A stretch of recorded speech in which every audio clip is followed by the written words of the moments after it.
जय शिरो मित्रांनो, तयारी बियारी करून गाडीत पेट्रोल टाकणं निघलो डायरेक्ट अलिबागच्या दिशेने. दमलो, गाडी चालून चालून रस्त्यात थांबलो. 2 चहा घेतले ना, कडक दाबून नाश्ता केला आणि पोयनाडला येऊन पोहोचलो तर बघतो काय, पक्की ट्रॅफिकनं. त्यात ही अशी येड्या डोकाची लोकं कुठेही गाडी टाकतात. चला जाऊ द्या.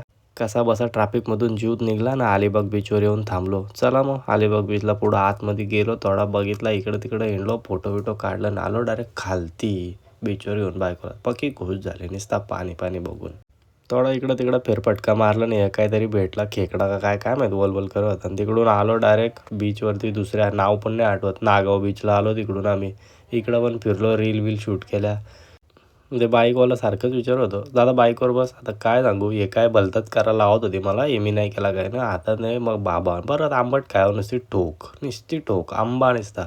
तिकडून पुढं चाललो होतो रेवदंडा किल्ल्यावरती.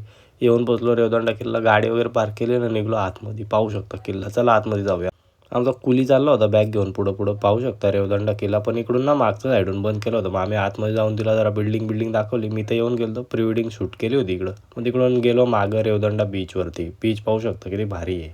बीच भारी होता म्हणून आम्ही आमचा सगळा शूट इथंच केला. मस्त रील काढलं, फोटो काढलं, नाश्ता बिष्टा सगळं इथंच केला. नंतर चला नंतर पुन्हा भेटूया आम्ही अशाच कुठलं तरी नवीन ब्लॉगसोबत. Bye bye.